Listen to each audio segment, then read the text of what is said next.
une personne sans référence. Un bon matin devient une légende. Namesana nangate koyebanae. Les courtes prières en public et les résultats sont magnifiques. C'est que les nanga kogumelana aussi. Il m'appelait, je le sais, Likabwezo pela katinanga. Namituni pona nini Eza umela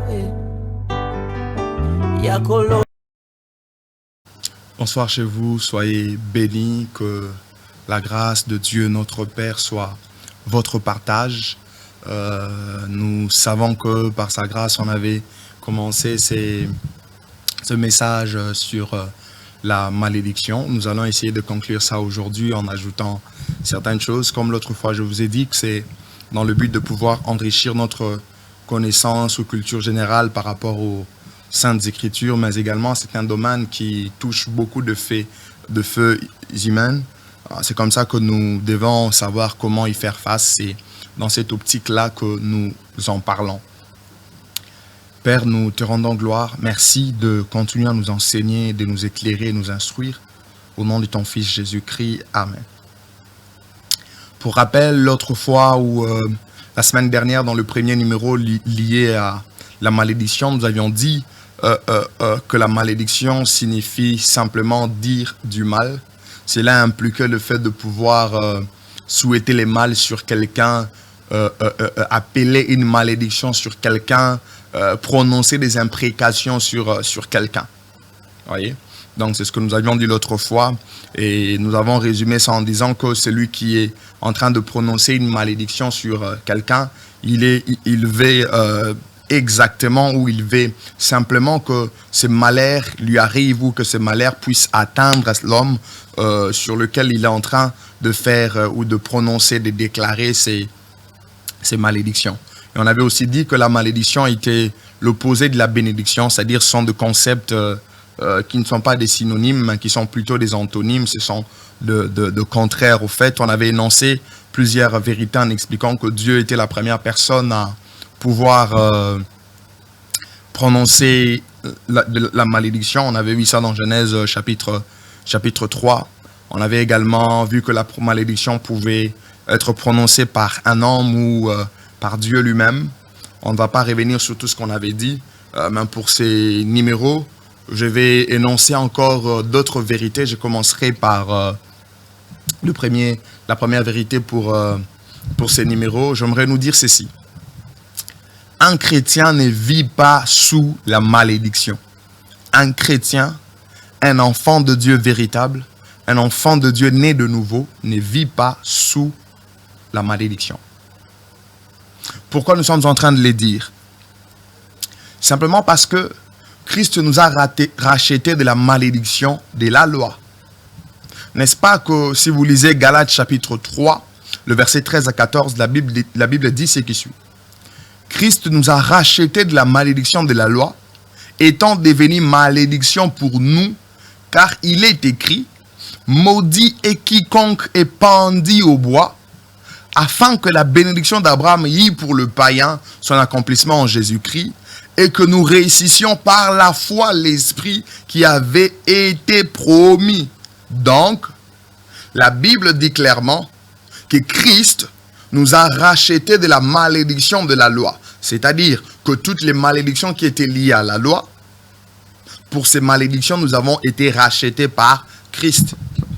Alors, si nous avions été rachetés de la malédiction de la loi par Christ, quelle est cette autre malédiction qui est plus puissante que la malédiction de la loi de Dieu? Parce que la loi dont il est question ici, c'est la loi de Dieu. Quelle est cette loi qui est plus puissante que la loi de Dieu? Elle n'existe pas. Il n'y a que la loi de Dieu. Alors, si nous avons été rachetés de la malédiction liée à la loi de Dieu, ça veut dire que nous ne pouvons plus vivre sous une malédiction.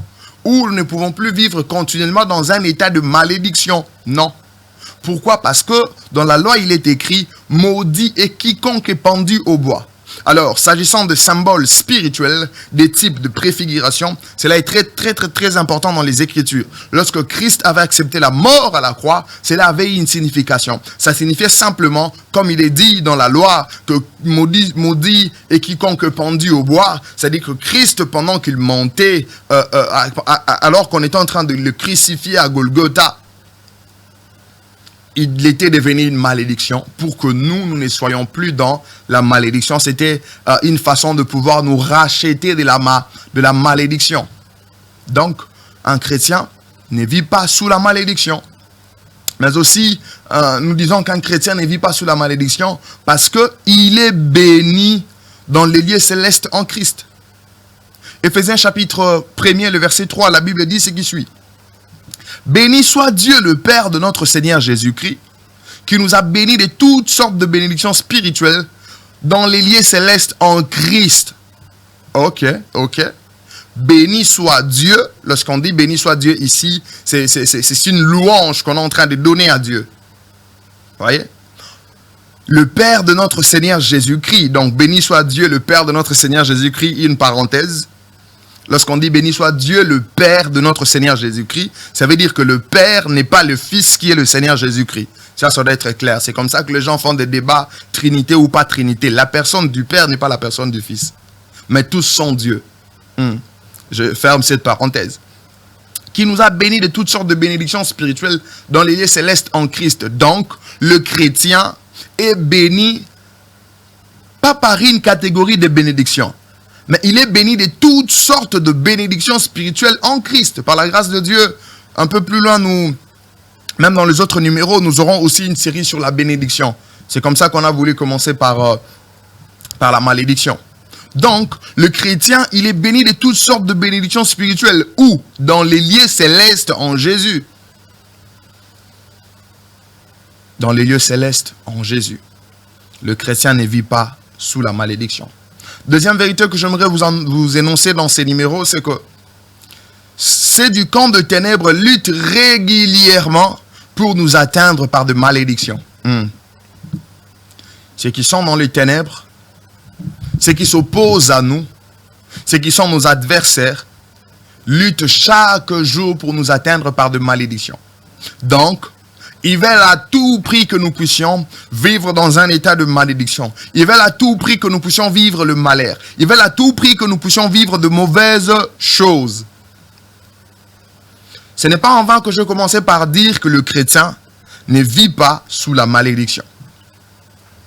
Mais cela n'empêche que le camp de ténèbres puisse lutter régulièrement pour chercher à lui atteindre par la malédiction. C'est comme ce que j'avais dit dans le précédent numéro. Ces du ténèbres aiment bien utiliser la malédiction comme point de contact pour nous avoir. Alors, écoutez maintenant ce qui se dégage de ce que je viens d'énoncer. Les chrétiens ne vivent pas sous la malédiction, mais ces du ténèbres luttent régulièrement pour lui atteindre par de malédictions. Donc, si ces du ténèbres luttent chaque jour pour chercher à atteindre le chrétien, le combattre par de malédictions, ça veut dire que c'est illégal. C'est illégal, la malédiction qu'ils veulent nous faire atteindre. Parce que chaque jour, ils se battent. Comment est-ce qu'on peut faire en sorte que la malédiction puisse atteindre un tel, puisse atteindre un tel, puisse atteindre un tel? Lorsque vous, un tel dont il est question, si vous êtes chrétien, vous êtes un enfant de Dieu converti, ça veut dire que c'est juste une occupation illégale de l'ennemi contre vous. Voilà pourquoi nous pouvons faire face à cela. Voilà pourquoi nous avons tous les atouts possibles pour faire face à ce genre de choses. Parce que ça fait allusion au combat spirituel. Nous sommes plus que vainqueurs par celui qui nous a appelés. Par-dessus toutes ces choses, nous sommes plus que vainqueurs. Le vainqueur est de notre côté. C'est-à-dire qu'il nous a tout donné. Nous ne cherchons pas une nouvelle victoire. Nous avons été vainqueurs depuis la croix de Golgotha. Nous puisons simplement dans notre victoire de la croix de Golgotha afin d'en vivre la manifestation dans notre vie courante. Donc, vous cherchez à m'atteindre par de malédictions? Vous voulez me détruire? Je constate ça. Je me dis, ça c'est une occupation illégale de l'ennemi.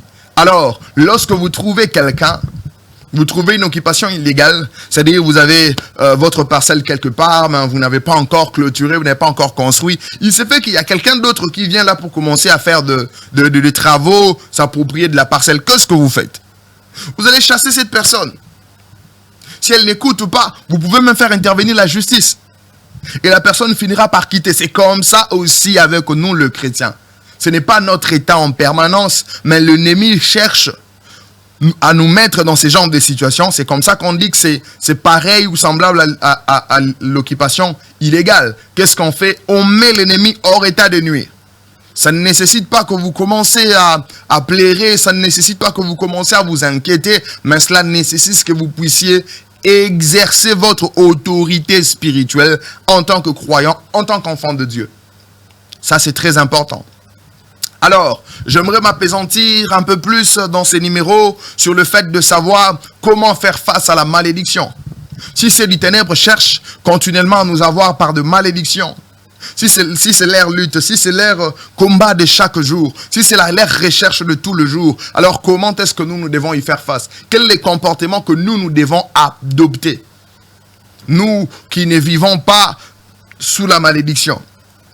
Voici la première chose que je vous propose pour faire face à ces à ces fléaux de la malédiction. Premièrement, il faudrait s'y opposer en répliquant par de paroles positives.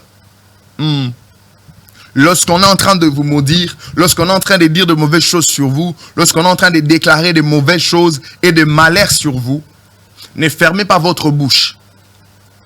Autant qu'ils ont parlé, autant que Dieu t'a donné une bouche pour pouvoir condamner et arrêter ce qu'ils sont en train de dire. Oui. Il ne faudrait pas avoir peur. Vous voyez quelqu'un s'élever, commencer à dire, à déclarer, à décréter de mauvaises choses dans votre vie. Oui, levez-vous, déclarez, parlez aussi. Vous devez vous opposer à ces choses en répliquant par de paroles. En déclarant que c'est nul et sans effet. En déclarant que moi je ne serai pas atteint. Je suis un enfant de Dieu. Que 1000 tombent à ma droite, que 1000 tombent à ma gauche, 10 000 à ma droite, je ne serai pas atteint. Ce qui est déclaré dans ma vie, c'est nul et sans effet. Je vous avais dit que la malédiction sans cause n'a pas d'effet. Parce que Dieu en a fixé de principes, de bases, de choses que nous sommes censés faire pour vivre la malédiction ou la bénédiction. Alors, lorsqu'on prononce des mauvaises paroles, de paroles positives, négatives sur vous, vous devez vous y opposer en répliquant par des paroles positives. Vous dites que non, toi, tu n'auras pas d'enfant, tu seras stérile. Non, moi, je ne serai pas stérile au nom de Jésus. Je serai fécond au nom de Jésus. Toi, tu n'iras pas de l'avant. Toi, tu n'avanceras pas. Ta vie restera comme ça. Non. Je vais déclarer, je vais dire que moi, ma vie avancerait. Moi, j'irai de l'avant au nom de Jésus. Personne ne peut m'arrêter. Personne ne peut m'interrompre. Nous pouvons voir ça dans l'exemple de David. Pendant qu'il était avec Goliath. L'autre fois, je vous ai lu le texte de 1 Samuel chapitre 17. Du verset 43, verset 45. J'aime au fait David, lorsque Saül le maudissait par ses dieux. Écoute ce que David dit. David dit aux Philistins, tu marches contre moi avec l'épée, avec la lance et les javelots. Et moi, je marche contre toi au nom de l'Éternel des armées, le Dieu de l'armée d'Israël que tu as insulté. Tu as maudit David par ses dieux. Et qu'est-ce que David dit? Il dit, je marche devant toi. Je marche contre toi au nom de l'Éternel des armées. Une façon de te dire que mon Dieu est plus que ton Dieu. Mon Dieu est plus fort. Ce que tu viens de faire là est nul et sans effet. Et c'est comme ça que David a eu à vaincre cette bataille devant Goliath. Bien-aimés, ne laissez pas les gens déclarer, dire de mauvaises choses sur votre vie. Ne laissez pas les gens étouffer votre ciel avec de paroles négatives. Ne laissez pas des gens étouffer votre ciel avec les nuages noirs provenant de paroles négatives sur votre vie. Vous devez vous y opposer en déclarant de paroles positives sur vous-même. Ça, c'est important. Ça, c'est très important. Parce que la Bible dit, dans Proverbe, que la vie et la bouche, la vie et la mort, c'est dans notre bouche. Ne laissez pas de paroles négatives dans votre vie. Ma deuxième chose que je vous propose pour faire face à la malédiction, vous savez ce que vous devez faire? Vous devez croire pleinement en votre bénédiction. Vous devez croire pleinement à la bénédiction de Dieu en vous. Vous devez croire pleinement aux bénédictions que vous avez dans les lieux célestes en Christ. Vous devez croire pleinement aux bénédictions mentionnées écrites dans la parole de Dieu. Vous savez, ce qui affaiblit le christianisme d'aujourd'hui, c'est le manque de foi. Parce que au moment où ceux du ténèbre vont commencer à faire des imprécations, vont commencer à déclarer des mauvaises choses sur vous, vous ne serez pas toujours au courant. Vous ne saurez pas toujours qu'est-ce qu'ils ont dit. Mais vous avez intérêt de pouvoir croire pleinement en la bénédiction de Dieu. Parce que dans les combats spirituels, lorsque l'apôtre Paul parle ou cite les armes de notre combat, il parle du bouclier de la foi. C'est par le bouclier de la foi qu'on arrive à éteindre toutes les flèches enflammées de l'ennemi. Pourquoi le bouclier de la foi? Simplement parce que lorsque certaines choses se font dans le monde spirituel, nous on n'en a pas conscience.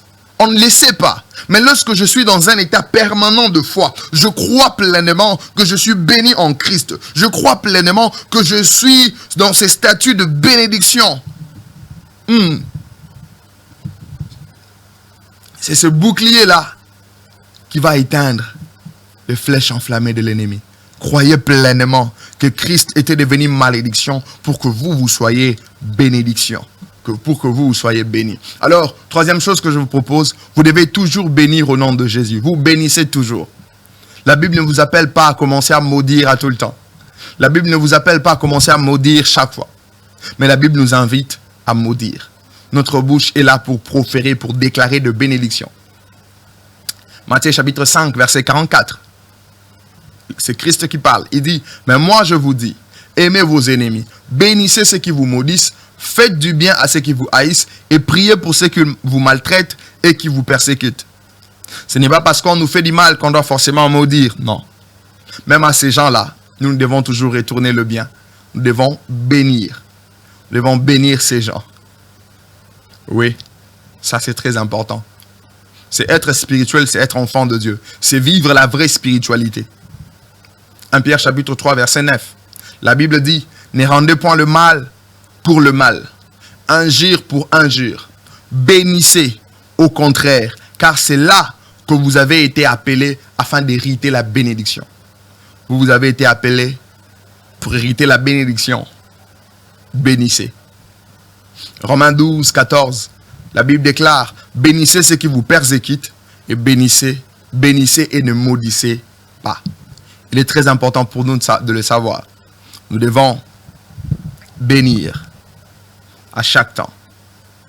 C'est une recommandation de Dieu. C'est une recommandation de la parole de Dieu. Alors, quatrième chose, je vais finir par là pour faire face à la malédiction, faire face à ces fléaux de la malédiction. Vous devez éviter tout le péché qui donnerait la force à certaines malédictions de vous atteindre. Vous devez éviter tout le péché qui donnerait la force à certaines malédictions de vous atteindre. Donc, en quelque sorte, j'aimerais vous dire, ne vivez pas dans la vie du péché. Parce que si vous vivez dans une vie du péché, cela donne des accès à l'ennemi. Cela fait en sorte que certaines choses puissent vous atteindre. Parce que vous serez même en contradiction avec la loi de Dieu. Ce qui fera que cela sera des accès que vous donnez à l'ennemi, à des malédictions, à des mauvaises choses, à des malheurs de pouvoir vous atteindre. Pratiquez ces choses, je crois que Dieu va vous faire énormément du bien. Dans le jour à venir, nous aurons une autre série sur la bénédiction. Alors, soyez nombreux à continuer de suivre Temps d'édification. Soyez nombreux à nous suivre Temps d'édification sur ZM TV, notre chaîne qui diffuse cette émission régulièrement. Soyez également nombreux à nous suivre sur YouTube avec la chaîne Aristoni TV. N'hésitez pas de liker, de commenter les vidéos, de vous abonner sur la chaîne et aussi de partager. Que Dieu vous bénisse énormément. Nous vous aimons et que la grâce de Dieu soit votre partage. Merci.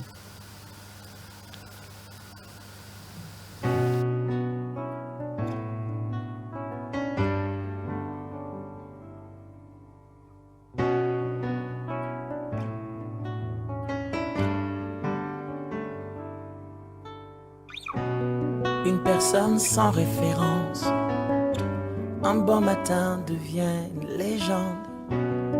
Namesana nangate koyebanae. Les courtes prières en public et les résultats sont magnifiques. C'est que les nanga koumenana aussi. Il m'appelait, je le sais, Likabwezo pela katinanga. Namituni pona nini, ezo umela Yakolo